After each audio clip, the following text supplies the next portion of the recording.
Perkenalkan, nama saya Lydia Rumopa, NIM 19742010074, kelas A2 Hukum semester 4. Melalui video ini, saya akan menyampaikan sedikit gambaran tentang hukum asuransi. Asuransi adalah perjanjian antara kedua belah pihak, yaitu tertanggung dan penanggung, di mana tertanggung membayar sebuah iuran kepada penanggung demi mendapatkan bentuk ganti rugi atas resiko finansial yang dapat terjadi secara tak terduga. Dalam konteks dunia yang sudah modern, penanggung berarti perusahaan asuransi yang ada, sementara tertanggung adalah nasabahnya. Asuransi memiliki 3 unsur utama. Yang pertama, premi asuransi. Premi asuransi adalah iuran biaya yang harus dibayarkan oleh nasabah selama jangka waktu yang sudah disepakati. Biasanya premi bisa dibayarkan secara bulanan, semesteran, hingga tahunan. Yang kedua, polis asuransi. Polis asuransi adalah dokumen yang sah yang mengatur tentang perjanjian asuransi, mulai dari nilai manfaat, besaran premi, risiko yang ditanggung, hingga pengecualian atau risiko yang tidak ditanggung oleh asuransi. Polis asuransi bersifat legal dan mengikat secara hukum. Jika ada pihak yang menyalahi aturan polis, maka pihak lainnya berhak untuk menghentikan kerjasama atau bahkan menggugat pihak tersebut. Dan yang ketiga, klaim asuransi.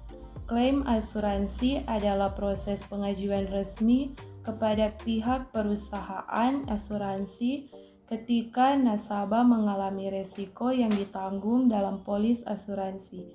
Jika klaim asuransi yang dibuat sesuai dengan ketentuan tertera dalam polis, maka perusahaan asuransi akan memberikan sejumlah uang sebagai ganti rugi atas risiko finansial yang dialami nasabah.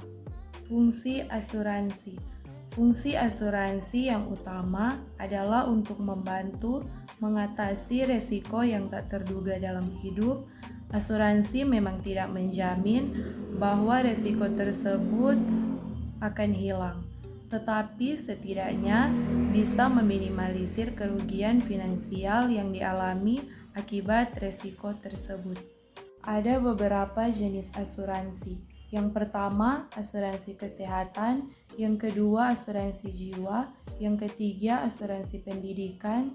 Yang keempat, asuransi rumah. Yang kelima, asuransi kendaraan. Yang keenam, asuransi kecelakaan. Yang ketujuh, asuransi penyakit kritis. Dan yang terakhir, asuransi perjalanan. Saya juga akan menjelaskan sedikit tentang makalah yang saya buat yang berjudul Asuransi Jiwa. Jiwa seseorang dapat diasuransikan untuk keperluan orang yang berkepentingan, baik untuk selama hidupnya maupun untuk waktu yang ditentukan dalam perjanjian. Orang yang berkepentingan dapat mengadakan asuransi itu bahkan tanpa diketahui atau persetujuan orang yang diasuransikan jiwanya. Jadi, setiap orang dapat mengasuransikan jiwanya.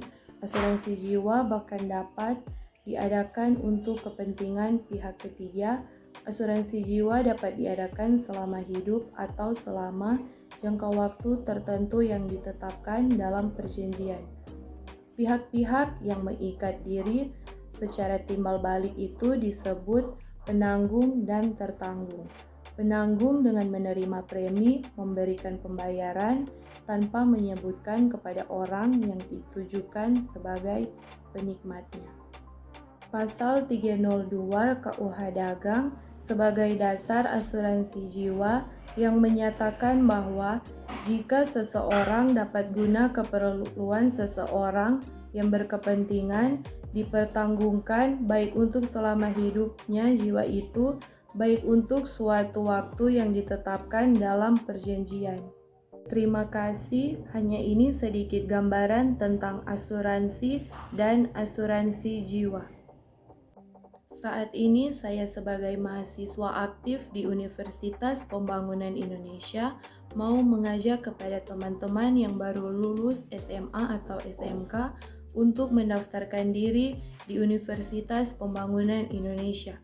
Dan mari bergabung bersama kami, Fakultas Hukum Universitas Pembangunan Indonesia. Mari jo kuliah di UNPI.